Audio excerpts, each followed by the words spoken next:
আসসালামু আলাইকুম। সৃষ্টি রেসিডেন্সিয়াল স্কুলের অনলাইন ক্লাসে সকলকে স্বাগতম। আজকে আমরা অষ্টম শ্রেণীর ইংলিশ ফর টুডে এর ইউনিট 9 লেসন 6B এটা নিয়ে আলোচনা করব। তো আমরা এই ইউনিটে আজকে লেসন 6B দিয়ে আমাদের এই ইউনিটের পরিসমাপ্তি করবে, অর্থাৎ আমাদের যে সিন প্যাসেজের যে সিলেবাসে যে সিন প্যাসেজগুলো ছিল আমাদের মেন বইতে, সেই মেন বইয়ের সবগুলো প্যাসেজ আজকে শেষ হয়ে যাবে। এর পরবর্তীতে আমরা শুরু করব আনসিন প্যাসেজ নিয়ে আলোচনা। তো এই সিন প্যাসেজে মূলত আমরা এই ইউনিটটাতে আলোচনা করা শুরু করেছিলাম হুইল নিয়ে। তো হুইল দিয়ে আলোচনা শেষ। হুইল নিয়ে যে সকল যে কথাগুলো ছিল বা যে সকল প্যাসেজগুলো ছিল আমাদের সেই হুইল সংক্রান্ত সকল প্যাসেজগুলো শেষ। আজকে আমরা এই লেসনের এই ইউনিটের সর্বশেষ লেসন এবং নতুন একটা জিনিস, সেটা হচ্ছে কমিউনিকেশন। কমিউনিকেশন মানে যোগাযোগ, মানে যোগাযোগ সংক্রান্ত বিষয়গুলো নিয়ে আলোচনা হবে। সরি, ভুল বললাম, যোগাযোগ না, এখানে হলো যে যোগাযোগের একটা মাধ্যম, সেটা হচ্ছে বা জ্ঞান বিতরণের একটা মাধ্যম আমরা বলি কাগজ, অর্থাৎ পেপার। তো এইখানে আমরা পেপারটাকে নিয়ে আলোচনা করব যে পেপারটা কি।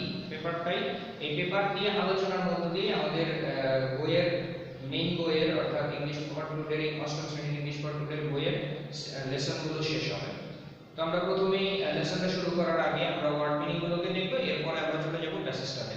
তো ওয়ার্ড মিনিং এ আমরা প্রথম যেটা পাচ্ছি যে কমিউনিকেশন। কমিউনিকেশন মানে যোগাযোগ। এরপর বলছে সেন্টার। সেন্টার মানে কেন্দ্র। ইনভেন্ট। ইনভেন্ট মানে আবিষ্কার করা। ট্রান্সফার মানে স্থানান্তরিত করা। থট মানে থটের বাংলা হলো চিন্তা ভাবনা। অ্যাভেইলেবল সহজলভ্য বা সহজে প্রাপ্য বা সহজে পাওয়া যায় এমন জিনিসকে বলা হয় অ্যাভেইলেবল। সারফেস মানে উপরিভাগ। বার্ক মানে বাকল অথবা ছাল, গাছের যে ছাল বা বাকল সেটাকে বলা হয় বার্ক ইংরেজিতে। রেকর্ড মানে লিপিবদ্ধ করা অথবা লিখে রাখা। মেবি হয়তো অথবা সম্ভবত। ইনটায়ার মানে সম্পূর্ণ বা সমগ্র। ইনফ্যাক্ট মূলত বা আসলে। মডার্ন আধুনিক। দো যদিও। প্রডিউস উৎপাদন করা বা তৈরি করা। পাবলিকেশন প্রকাশনা। ইনফরমেশন তথ্য। এরপর আসছে ম্যাটেরিয়াল। ম্যাটেরিয়াল মানে উপাদান বা বস্তু। এনসাইক্লোপিডিয়া এর বাংলা হলো বিশ্বকোষ। প্লাঙ্ক। প্লাঙ্ক মানে তক্তা। হিউজ মানে বিশাল। হেভি ভারী। এক্সচেঞ্জ মানে আদান প্রদান করা অথবা বিনিময় করা। আইডিয়া। আইডিয়া মানে ধারণা। এরপর বলতেছে থ্রো। থ্রো মানে মাধ্যমে। রেস্ট্রিক্টেড মানে সীমিত। সাপোজ মানে মনে করা। সাপোজ মানে মনে করা বা ধরা। ডিজিটাল ফর্ম মানে গাণিতিক রূপ। সিভিলাইজেশন মানে সভ্যতা। এজ মানে যুগ। ক্যারি মানে বহন করা। ডকুমেন্টস মানে দলিল পত্রাদি। স্প্রেড বিস্তার। চেঞ্জ পরিবর্তন করা। তো এই ছিল ওয়ার্ড মিনিং গুলো। আমরা সরাসরি এখন প্যাসেজটাতে চলে যাব। যে প্যাসেজটাতে বলছে যে paper has advanced our life. Paper has advanced our life বলতেছে যে পেপার আমাদের মানে জীবনকে এগিয়ে নিয়েছে অথবা অগ্রসরমান করেছে। তো এখানে যে ওয়ার্ডগুলো দেওয়া আছে এই ওয়ার্ডগুলো আমরা অলরেডি ইতিমধ্যে ওয়ার্ড মিনিং এ পেয়েছি, কারণে ওয়ার্ডের আলোচনায় যাব না। তাহলে আজকে আমাদের আলোচ্য বিষয় হচ্ছে পেপার অথবা কাগজ। কাগজ আমাদের জীবনকে এগিয়ে নিয়ে গেছে। তো এইখানে আমরা কয়েকটা ছবি মানে পেপারের ছবি দেখতে পাচ্ছি, নিউজ পেপারের কয়েকটা ছবি দেখতে পাচ্ছি। এই নিউজ পেপারগুলো যে প্রিন্ট করা হয়েছে যে মানে কাগজগুলোতে, সেই পেপার সম্পর্কে এখানে বলা হয়েছে। তো আমরা দেখি কি বলছে। Communication of ideas. কমিউনিকেশন মানে যোগাযোগ, অফ আইডিয়াস ধারণা। বলতেছে যে যোগাযোগের ধারণা। যোগাযোগের ধারণা is at the centre. Centre মানে কেন্দ্র। Of civilisation. সিভিলাইজেশন মানে সভ্যতা। বলতেছে যে সভ্যতার কেন্দ্রবিন্দু হচ্ছে যোগাযোগ বা যোগাযোগের ধারণাটাই হলো সভ্যতার কেন্দ্রবিন্দু। ইট নিডস এর জন্য প্রয়োজন রিটেন রেকর্ডস মানে লিখিত দলিল। রিটেন মানে লিখিত লিখিত, রেকর্ডস মানে দলিল, ইট নিডস রিটেন রেকর্ড, এর জন্য বা এর লিখিত দলিলের প্রয়োজন। আর এই যে সিভিলাইজেশন যে মানে সরি যোগাযোগ যে সভ্যতার কেন্দ্রবিন্দু, এর জন্য যে জিনিসটা প্রয়োজন সেটা হচ্ছে কি লিখিত দলিলের, লিখিত দলিলগুলোর প্রয়োজন বা দলিলের প্রয়োজন। মোস্ট অফ আওয়ার রেকর্ডস, আমাদের অধিকাংশ দলিলগুলো বা লিখিত রূপগুলো ইন দা মডার্ন এজ, আধুনিক যুগে, এজ মানে যুগ, মডার্ন মানে আধুনিক, বলতেছে যে most of our records in the modern age, আধুনিক যুগে অধিকাংশ লিখিত দলিলগুলো আর হয় অন পেপার, পেপারের উপরে। বলতেছে যে লিখিত যে দলিলগুলো আছে বর্তমান যুগের যে লিখিত দলিলগুলো, এগুলো সাধারণত কিসের উপরে হয়, পেপারের উপরেই হয়ে থাকে, এটা বলছে। দো যদিও রাইটিং ওয়াজ ইনভেন্টেড, রাইটিং মানে লেখা, ওয়াজ ইনভেন্টেড আবিষ্কৃত হয়েছিল, লেখা আবিষ্কৃত হয়েছিল ভেরি আর্লি, অনেক আগে, যদিও লেখাটা অনেক আগে আবিষ্কৃত হয়েছিল। Paper is a more modern invention, paper is a more modern invention, paper is, paper হয় বা কাগজ হয় a modern, more modern মানে অনেক আধুনিক, invention আবিষ্কার, যদিও লেখাটা অনেক আগে আবিষ্কৃত হয়েছিল কিন্তু কাগজটা হচ্ছে অনেক বেশি আধুনিক আবিষ্কার, তার চাইতে আধুনিক আবিষ্কার। For long in history people exchanged ideas through speaking and listening, বলতেছে for long in history, ইতিহাসের অনেক সময় জুড়ে, ইতিহাসের অনেক সময় জুড়ে বা দীর্ঘ সময় জুড়ে people exchanged মানুষেরা আদান প্রদান করত, আইডিয়াস ধারণাগুলোকে, বলতেছে যে মানুষেরা তাদের ধারণাগুলোকে আদান প্রদান করত, বিনিময় করত, থ্রু মাধ্যমে, স্পিকিং কথা বলা, এন্ড লিসনিং এবং শোনা, বলতেছে যে কথা বলা এবং শোনার মাধ্যমে মানুষেরা ইতিহাসের দীর্ঘ সময় জুড়ে তাদের চিন্তা ভাবনা, তাদের যে ধারণা, এই ধারণাগুলোকে তারা কথাবার্তা এবং শোনার মাধ্যমে আদান প্রদান করত।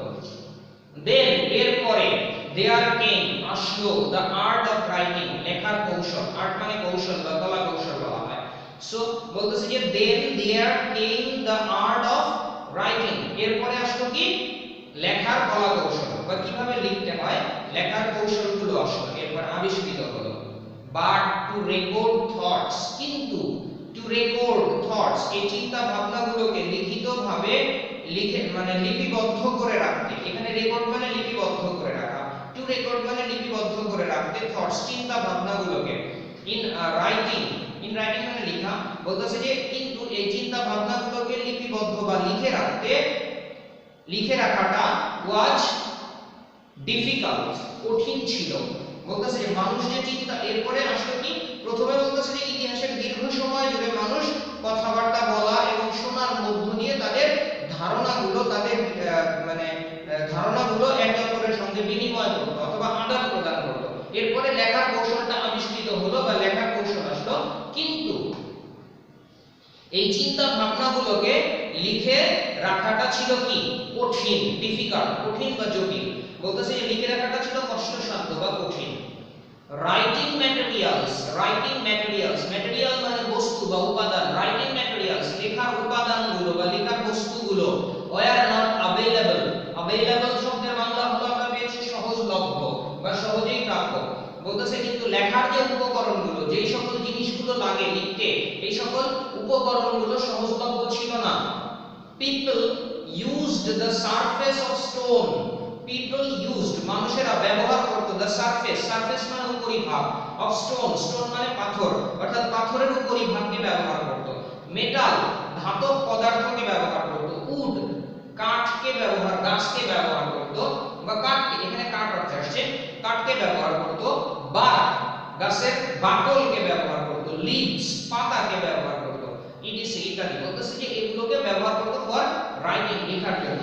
তাহলে বলতেছে যে people used the surface of stone, metal, wood, bark, leaves etc for writing, মানুষেরা পাথরের উপরে, ধাতব পদার্থের উপরে, গাছ কাঠের উপরে, বাকলের উপরে, পাতার উপরে ইত্যাদির উপরে মানুষ লেখা মানে ইত্যাদি জিনিসগুলোকে লেখার জন্য মানুষ ব্যবহার করত, অর্থাৎ পাথর, ধাতব পদার্থ, কাঠ, বাকল, গাছের পাতা ইত্যাদি জিনিসগুলোকে ব্যবহার করতো মানুষেরা লিখে রাখার জন্য, তাদের চিন্তা ভাবনাগুলোকে লিখে রাখতে বা লিখতে মানুষেরা ব্যবহার করতো।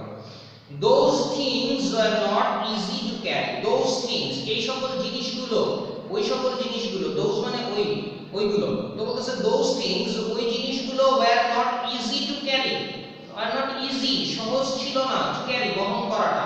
বলতেছে যে যে সকল জিনিসগুলোকে মানুষ লেখার জন্য ব্যবহার করত তৎকালীন সময়ে, ওই জিনিসগুলো আসলে বহন করাটা সহজ ছিল না।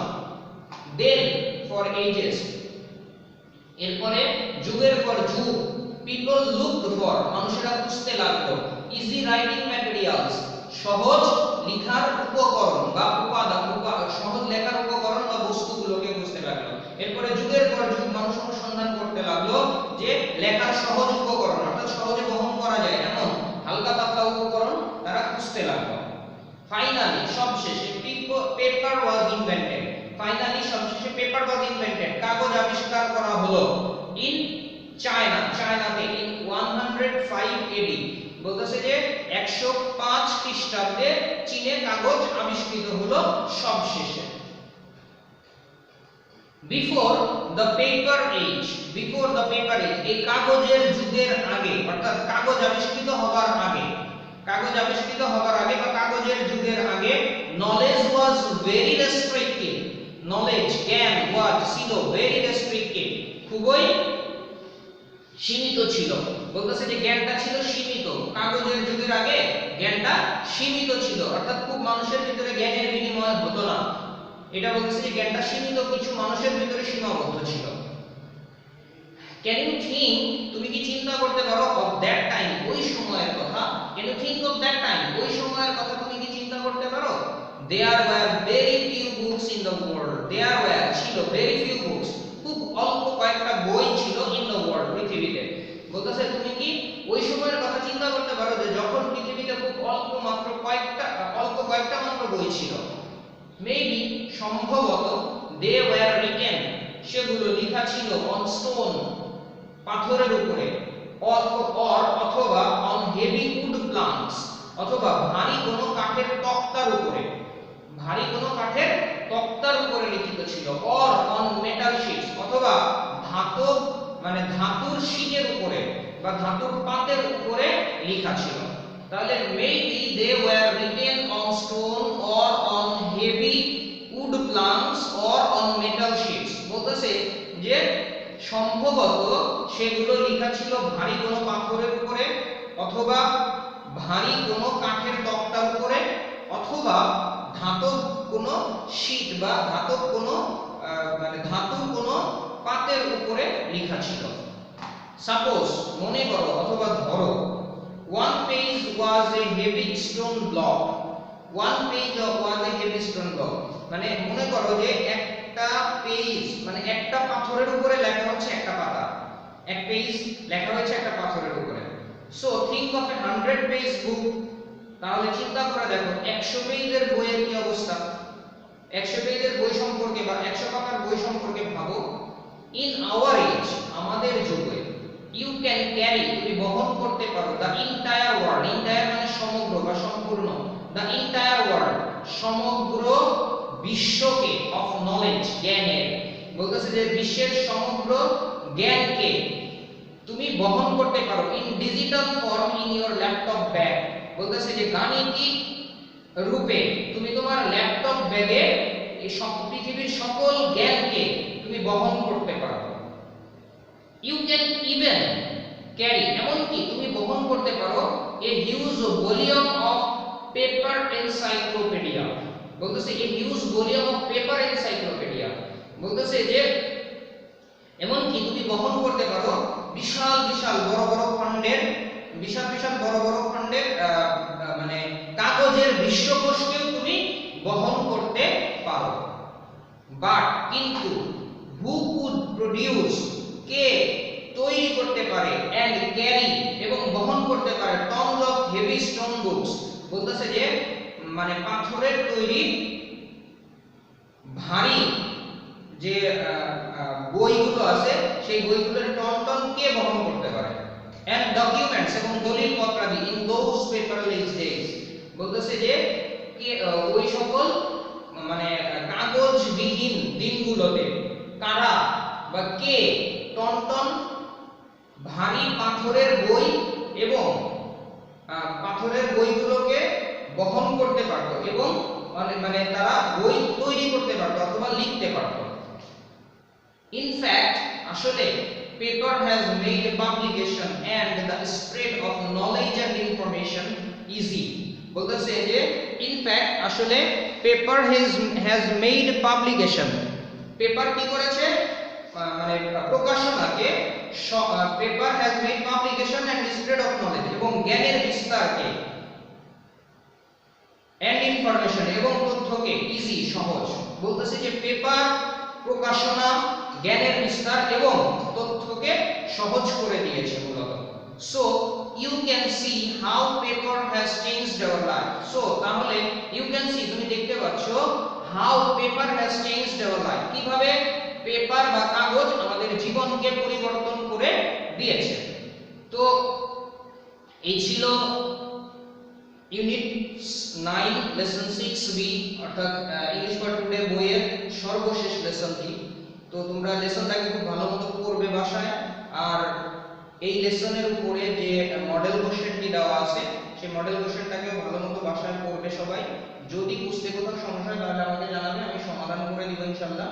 আর আগামী ক্লাস থেকে ইনশাআল্লাহ আমরা নতুন করে আনসিন প্যাসেজ নিয়ে আলোচনা করব। আমাদের যে আনসিন প্যাসেজগুলো আছে মানে সম্ভাব্য যে সকল আনসিন প্যাসেজগুলো আমাদের বেশ মডেল কোশ্চেন বইতে আছে, ওই সকল আনসিন প্যাসেজগুলো নিয়ে আমরা নেক্সট আলোচনা করব ইনশাআল্লাহ।